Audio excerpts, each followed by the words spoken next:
আৰক্ষী বিষয়া কেইজনৰ ডিউটিৰ সময়ত ভিডিঅ' বনোৱা চখটো বেছি আজিকালি। তেনে তেওঁলোকে ডিউটি কৰা প্ৰতিটো বস্তু ভিডিঅ' কৰিহে দেখুৱাব লাগে তেওঁলোকৰ ওপৰ মহলক। শক্তি প্ৰদৰ্শন কৰিব গৈ পেলাই আমাৰ সাধাৰণ ৰাইজক তেনেকুৱা ধৰণৰ শাস্তিৰ সন্মুখীন কৰে। তাৰমানে অসম আৰক্ষীৰ কিছুসংখ্যক আৰক্ষী যথেষ্ট অভদ্ৰ, বহুত বেয়া ব্যৱহাৰ, সুৰক্ষা নহয়। তেওঁলোকে আমাক কেনেকৈ লুণ্ঠন কৰিব পাৰে তেনেকুৱা সুবিধা চাই থাকে এচাম আৰক্ষী বিষয়া। দেখিলে গম পায় যে ভদ্ৰ পৰিয়াল এটা। এখন ছাইড কৰাব ক'লে, মানে পুলিচখিনিয়ে ঘেৰি ধৰিলে যে ছাইড কৰক, এলকহল পাইছোঁ আমি চেক কৰিম। তেতিয়া সেই ল'ৰাজনৰ কেনেকুৱা এটা অনুভৱ হ'ল, তেতিয়া তাত 0 আহিলে।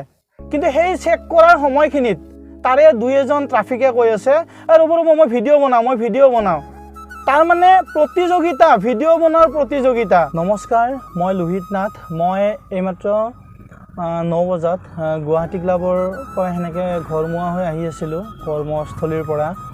আৰু তেনেকুৱা এটা সময়ত যি আমাৰ আৰক্ষীৰ মানে সুৰাপায়ীসকলৰ বাবে যিখিনি অভিযান চলাই আছে, সমৰ্থন কৰোঁ তাত।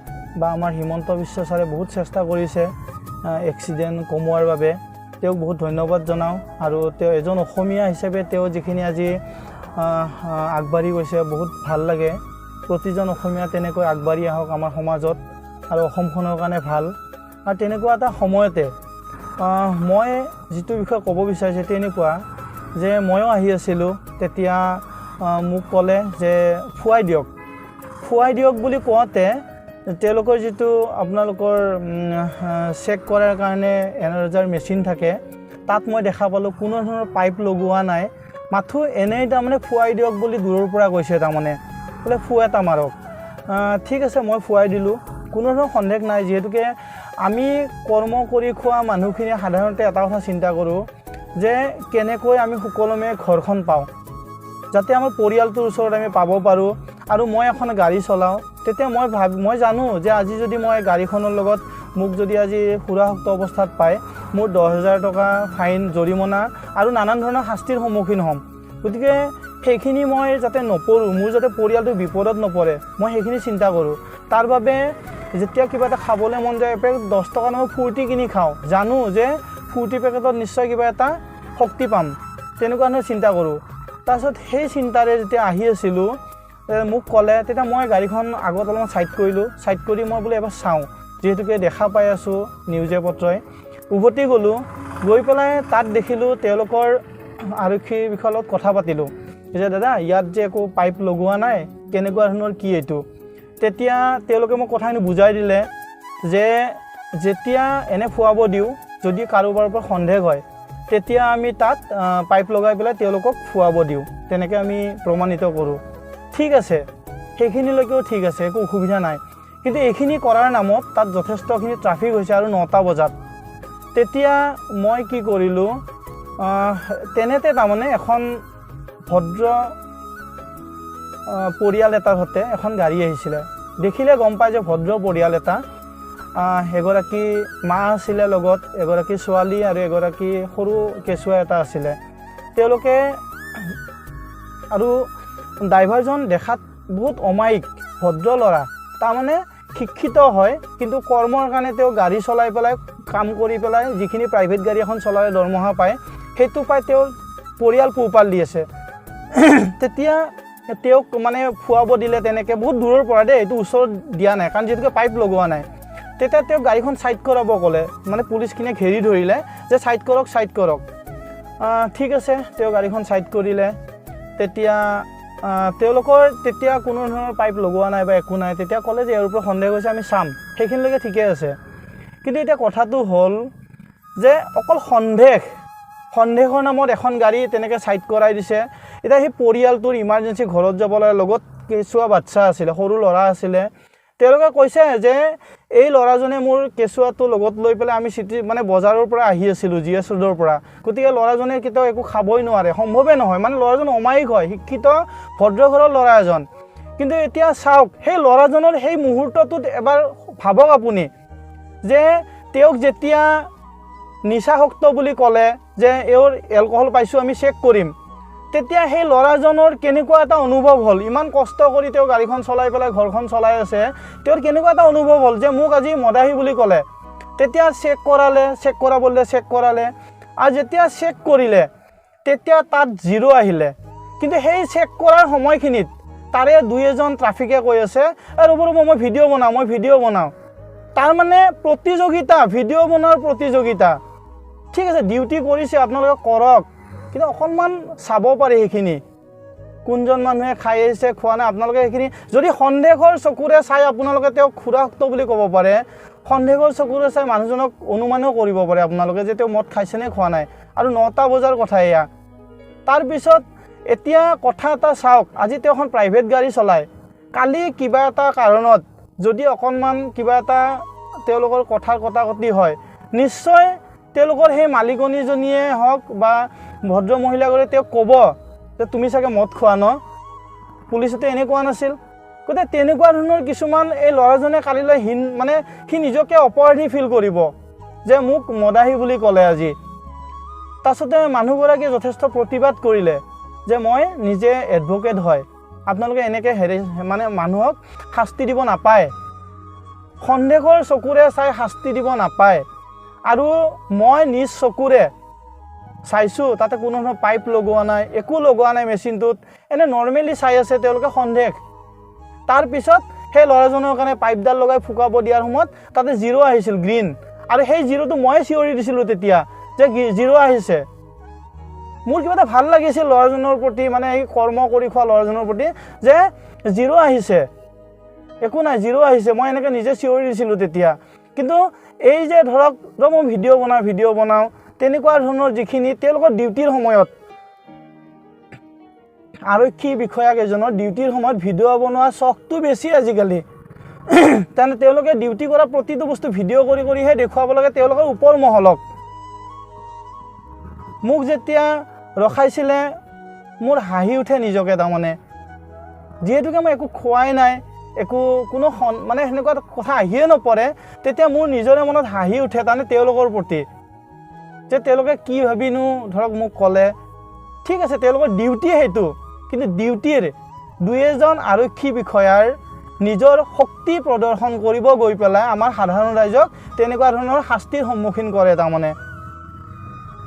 গতিকে মই আমাৰ হিমন্ত বিশ্ব ছাৰক বহুত ভাল পাওঁ, আগৰে পৰা ভাল পাওঁ। হয়তো মোক কোনোবা কেতিয়াবা ক'ব পাৰে বিজেপি বা কিবা, সেনেকুৱা ধৰণৰ কথা নহয়, ভাল পাওঁ। তেওঁ এজন অসমীয়া হিচাপে আজি বহুত ভাল নাম কৰি আছে, কাম কৰি আছে। আৰু প্ৰতিজন অসমীয়া তেনেদৰে আগবাঢ়ি আহক সমাজৰ মাজত ভাল কাম কৰিবলৈ, আৰু তেওঁৰ প্ৰতিটো পদক্ষেপক সন্মান জনাওঁ। কিন্তু আমাৰ এছাম ওপৰ মহলৰ আৰক্ষীখিনিৰ কথা নকওঁ, যিখিনিয়ে ভাল কাম কৰি আছে তেওঁলোকে সদায় ভাল কাম কৰি আছে। যিখিনি সৰু সুৰা আৰক্ষী বিষয়া তেওঁলোকে নিজকে কিছু হেৰি কৰিবলৈ যায়। আৰু আমাৰ অসম আৰক্ষীৰ কিছুসংখ্যক আৰক্ষী যথেষ্ট অভদ্ৰ, বহুত বেয়া ব্যৱহাৰ। তেওঁলোকে নিজে আপোনাৰ ফাটাছিল আমবাৰীৰ পৰা অহা ৰাস্তাটো চাবিপুলৰ সেইখিনিত, কবৰস্থানৰ এইখিনিত যথেষ্টখিনি ট্ৰাফিক লাগি আছিলে আৰু তাত তেওঁলোকে কণ্ট্ৰল কৰিব পৰা নাছিলে। তেনেতে মই নিজে যোৱাকালিৰ কথা এইটো, তাত মই নিজে যেতিয়া সেইখিনি পাইছিলোঁ, পোৱাতে মোৰ বাওঁফালে এখন সোঁফালে এখন গাড়ী সোমাই আছে। তেতিয়া মই বাওঁফালৰ গাড়ীখন এবাৰ চাইছোঁ, সোঁফালে গাড়ীখন এবাৰ চাইছোঁ, কিজানিবা গাড়ীখনে মোৰ গাত লগোৱাই।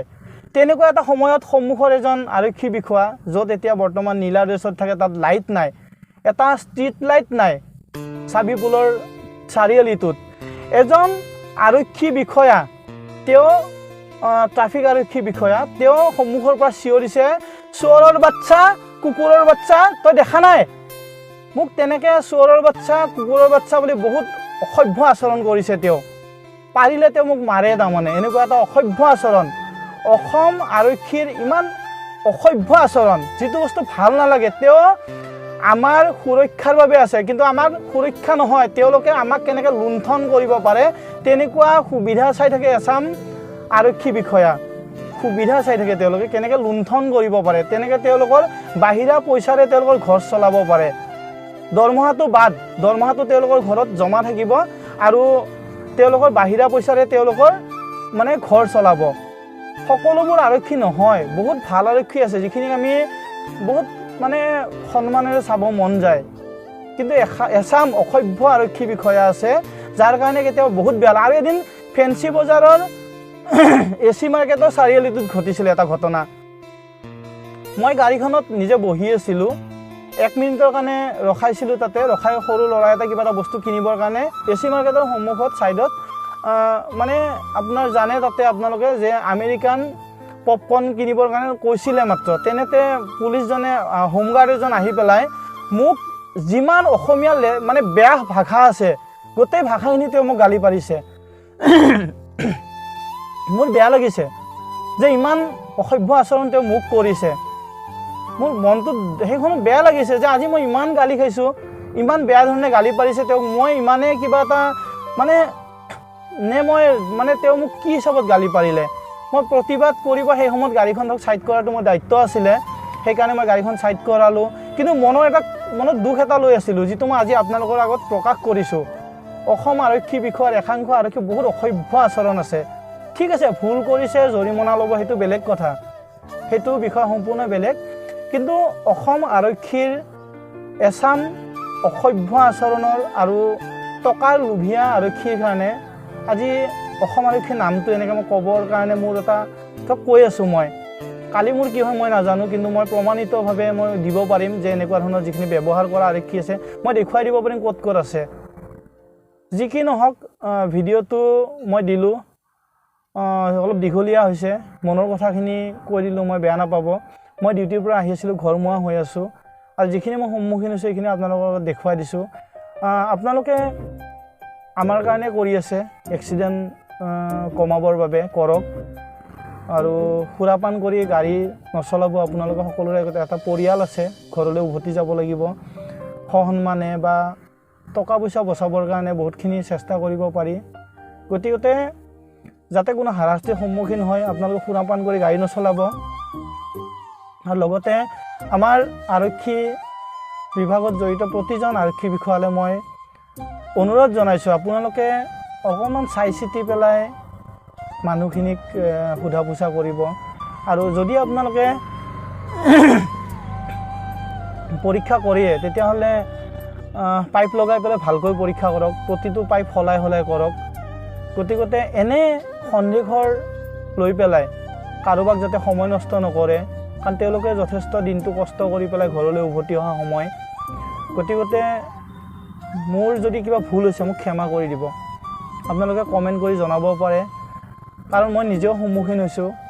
বহুত বেয়া গালি পাৰে, বহুত অসভ্য আচৰণ কৰে কিছুমানে, মানে নিজৰ শক্তি প্ৰদৰ্শন কৰিবৰ কাৰণে। তেওঁলোকৰে এখন ঘৰ আছে, তেওঁলোকৰ এটা পৰিয়াল আছে, কিন্তু তেওঁলোকে সেইখিনি সময়ত নিজকে বহুত কিবা এটা বুলি ভাবি কুকুৰ মেকুৰীৰ নিচিনা ব্যৱহাৰ কৰে আমাক, আৰু সেইটো মই হোৱাটো নিবিচাৰোঁ। কাৰণ আমিও কিছু কাম কৰি আছোঁ সমাজৰ বাবে, চেষ্টা এটা কৰি আছোঁ। গতিকে ভিডিঅ'টো যদি শ্বেয়াৰ কৰি দিব।